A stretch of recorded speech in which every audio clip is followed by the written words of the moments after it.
नमस्कार दोस्तों, मैं हूं अशोक शाह और आप देख रहे हैं मेरा फेसबुक और यूट्यूब चैनल। दोस्तों, हाल ही में प्रदेश भर में छात्र संघ चुनाव संपन्न हुए हैं और उन चुनावों की सरगर्मियां अभी भी आपके जहन में जरूर हो,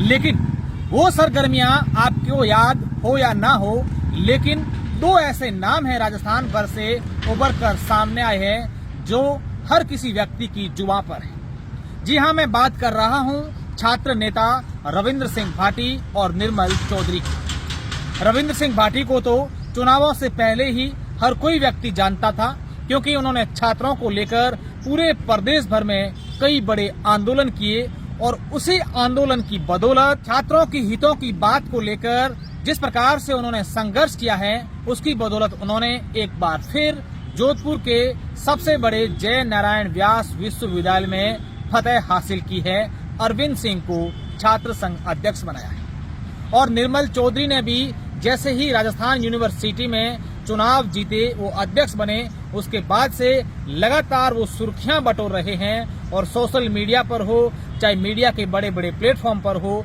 वो काफी चर्चाओं में है। आज हम बात करेंगे रविंद्र सिंह भाटी की।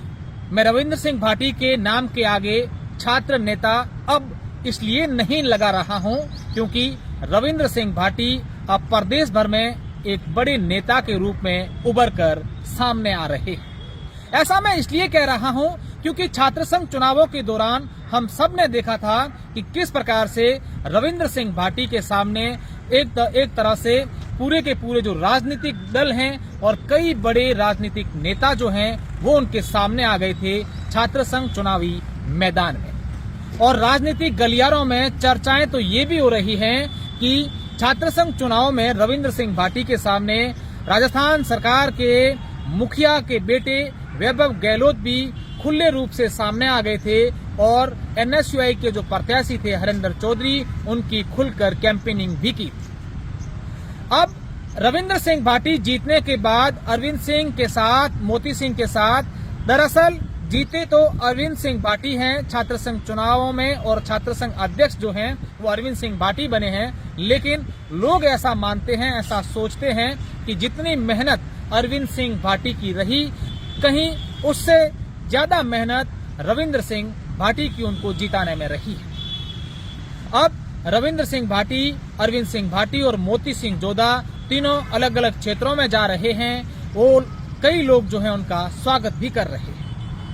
7 सितंबर को रविंद्र सिंह भाटी, अरविंद सिंह भाटी और मोती सिंह तीनों जीतने के बाद पहली बार बाड़मेर आ रहे हैं और उनके स्वागत की तैयारियां जोरों पर की जा रही है। ऐसा बताया जा रहा है कि जोधपुर से रवाना होकर के वो बाड़मेर तक पहुंचेंगे। इस दरमियान कई जगहों पर उनका स्वागत किया जाएगा और वे लोग कई धार्मिक स्थलों पर भी जाएंगे और वहां पर मत्था टेक कर पूजा अर्चना भी करेंगे।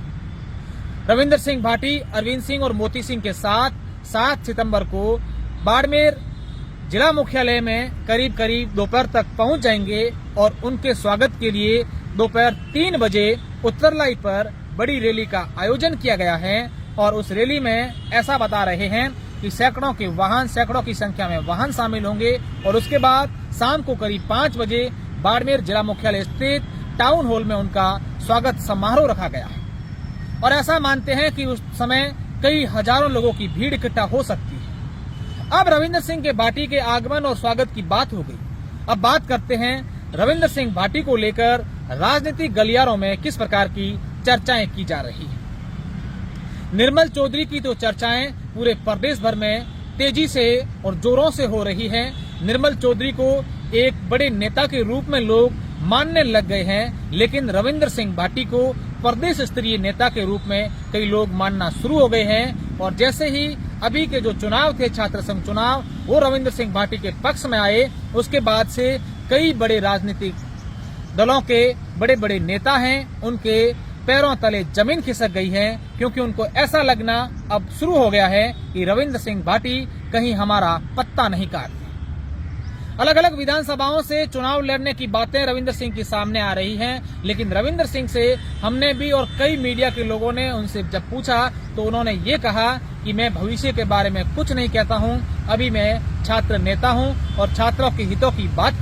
करता रहा हूं, आगे भी करता रहूंगा और जिस क्षेत्र की जनता ने मुझे चाहा तो मैं वहां जाकर उनकी सेवा करूंगा। ऐसे में यह साफ रूप से प्रतीत हो गया है कि आगामी विधानसभा चुनाव में रविंद्र सिंह भाटी चुनाव जरूर लड़ेंगे। अब इस बात की स्थिति, इस बात पूरी क्लियर तब हो पाएगी जब चुनाव नजदीक होंगे। क्या रविंद्र सिंह भाटी को कोई बड़ा राजनीतिक दल अपना टिकट देकर प्रत्याशी बनाता है या फिर रविंद्र सिंह भाटी वर्ष 2019 की तरह जेएनयू में जिस प्रकार से निर्दलीय चुनाव लड़े थे ऐसे में किसी विधानसभा क्षेत्र से चुनाव लड़ते हैं। अब आगामी 7 सितंबर को रविंद्र सिंह भाटी के बाड़मेर आगमन के दौरान एक ये बात भी साफ हो जाएगी कि रविंद्र सिंह भाटी के समर्थन में कितनी पार्टियों के और कौन कौन पदाधिकारी उनके स्वागत के लिए आते हैं, किनके साथ उनकी मीटिंग होती है, ये भी आगामी दिनों में देखने वाली बात होगी।